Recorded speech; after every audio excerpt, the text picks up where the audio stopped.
Hi there, this is Kirsten from the Southern Teach, and welcome to this video all about the 8th grade STAAR. This is a crash course that will help you understand what this assessment entails.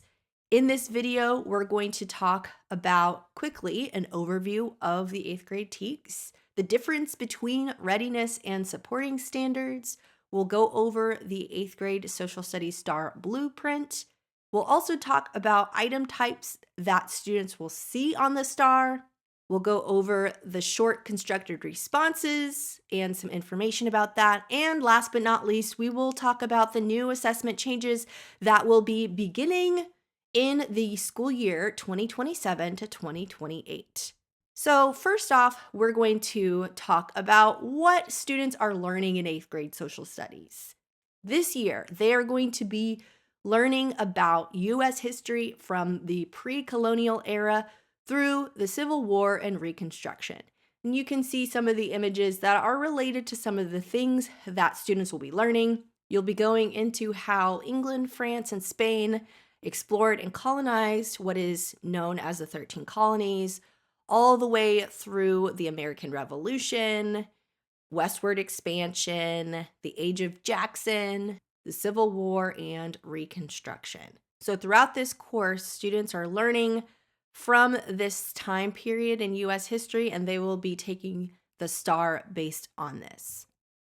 Now let's talk about readiness standards and what that means. So readiness standards are standards that are important for success in the current grade level, which would be 8th grade. They're important for preparedness for the next grade level or course.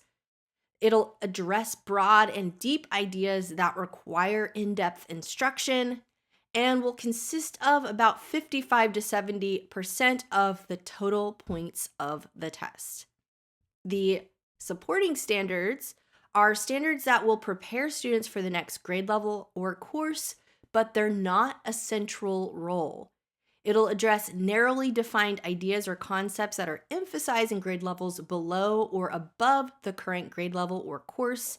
And the supporting standards are about 30 to 45% of the total points on the test.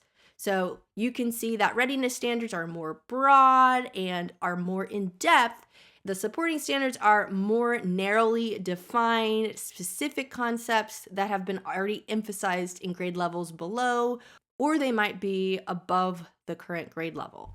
Both readiness and supporting standards need to be taught. Don't just focus on the readiness standards, even though they do make a majority of the STAAR test. Make sure you're also talking about the supporting standards. If you want to learn more information about the specific readiness standards and supporting standards for 8th grade social studies, make sure to check out the video that I have that goes in more depth, talking about the 4 main categories and the readiness and supporting standards in each category. You can find the link in the description where you're watching this video. Now let's talk about the blueprint. This is effective as of the school year 2022 to 2023. There are 4 reporting categories: history, geography and culture, government and citizenship, and then economic, science, technology, and society. So you can kind of see some patterns here. The bulk of readiness and supporting standards are going to be in history. You've got 16 readiness standards and 16 supporting standards, and then you'll see that there's 15 to 17 questions, and that will be about 18 to 22 points.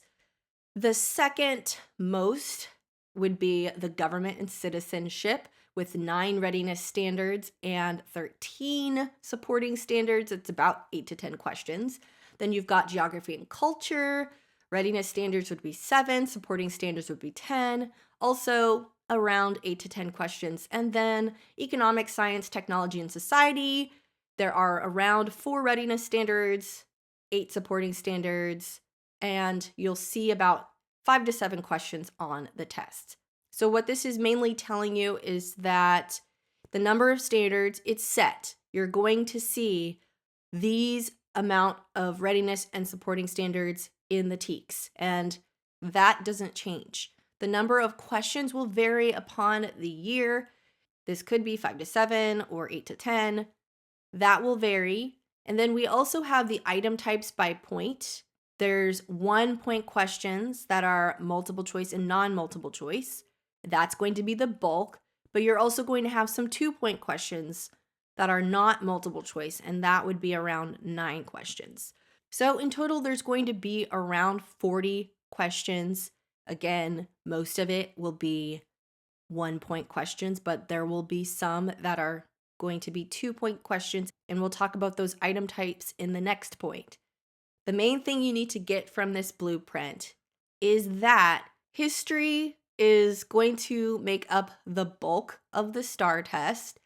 It makes sense because this is encompassing US history, but it's important to make sure to touch on geography and culture of the US, as well as US government and citizenship. Economics, science, technology, and society, there won't be as many, but it's important to still touch on them because you never know, and it's always helpful for students to understand those concepts as well. Now let's talk about the question types. These are question types that are on all STAAR tests. You've got a various amount of question types. It's not just going to be multiple choice. So I'm going to briefly go over each one. You have inline choice. So this is where students are selecting correct answer or answers from one or more drop-down menu or menus. Depending on the question, it could be 1 or 2 points. Hotspot is where students are responding by selecting one or more specific areas of some type of graphic. And also keep in mind that all STAAR tests are on a computer or laptop or digital device. So this is all taken online. That is why you're going to have certain item types. Hot text is similar to hotspot, but you're selecting highlighted text in a sentence, paragraph, or extended reading. So this is kind of related to citing evidence for this question. This is 1 or 2 points. You'll have a drag and drop question type where students evaluate a given number of options. It could be words, numbers, or symbols, and then they choose which response or responses to drag to a given area, such as a diagram, map, or chart. This is also 1 to 2 points. So inline choice, hotspot, hot text, and drag and drop can be 1 or 2 points depending on what the specific question is. Then you have multi-part. So this is a 2-point question. They are responding to a 2-part question, and parts A and B are scored separately. So they could get a point for part A and might miss part B. They would get 1 point for A, 0 points for B. This one, for many cases, part B is asking students to give evidence or explain their thinking for their answer to part A. There's also the match table grid, that's 2 points. They're matching statements or objects to different categories presented in a table grid. Simple matching activity. Multi-select is where students are selecting more than one correct answer from a set of possible answers. This is 2 points. So there may be more than one right answer. They select the specific answers that would be correct. Then the last one is graded on a rubric that's equal to 2 points. This is a short constructed response. They're giving a brief explanation in their own words to show understanding of content. Now let's talk a little bit more on short constructed responses. This is basically where they are going to write out or type out a short response to a question. The responses are scored using some type of prompt-specific 2-point rubric, and the rubric will depend on the question being asked. So what you will commonly see for the short constructed responses is something such as, think about the question carefully, then enter your answer in the box provided. So they might have an excerpt of some type of primary source or some type of paragraph or some type of prompt. Not all short constructed responses are the same, but there is something that is in common with the scoring. 2 points means that the student correctly answered all parts of the question. 1 point is where they're providing only half of the correct details based on what the prompt is saying. And 0 points is that the response is incorrect or irrelevant. And again, the scoring guide is dependent on the question asked. If you would like to see more examples of what a 2 or a 1 or a 0 might look like, take a look at the social studies resources you can see below, and I'll make sure to link it in the description so it's easy to go there, but it's on the TEA website. You'll be able to see for spring 2025, 2024, 2023, of a variety of short constructed responses and sample answers from real students. You'll also notice that students don't have to give evidence from the text unless specifically asked. They can write out their answer. They do not have to refer back because of the passage says, because not everything is going to be a passage or an excerpt. It could be a photograph. It really depends. So I highly encourage you to take a look at the real examples that are on the TEA website. And again, I will make sure to link this in the description for you to view. The last thing we're going to talk about are the new assessment changes that will take place beginning 2027 to 2028. House Bill 8 was passed in September of 2025.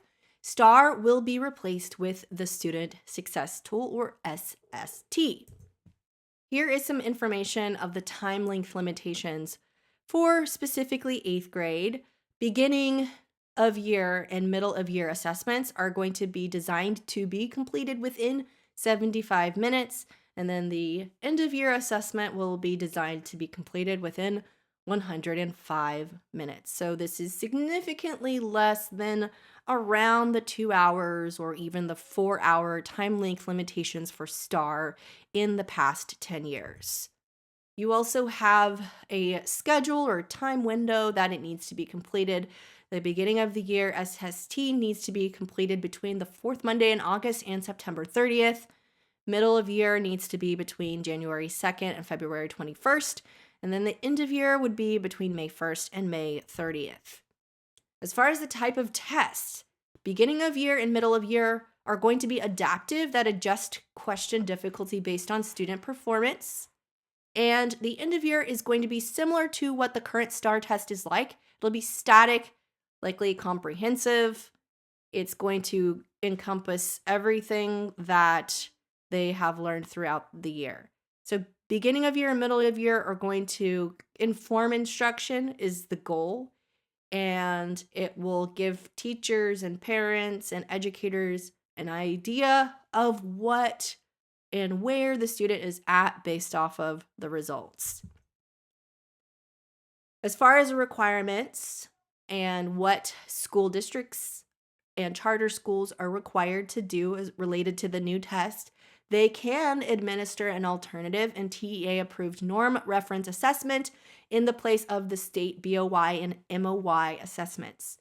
So at the time of this recording, they have not yet listed an approved list, but as long as it's TEA approved and it's that norm referenced assessment, they can use that in place of the state BOY and MOY assessments. But from my understanding, the school district would still have to pay for it. They do not have to pay for the provided state beginning of year and middle of year assessment. But if they do want to use an alternative assessment, they would have to pay out of pocket for that. And as far as assessment results, it states that the TA must notify school systems of the tests no later than 2 business days after the close of the testing window. So instead of taking months to get results, you should be getting those results back within 2 business days after the testing window has closed. Thanks for watching. Hopefully this video is informative. Make sure to subscribe and follow for more social studies resources and content for educators.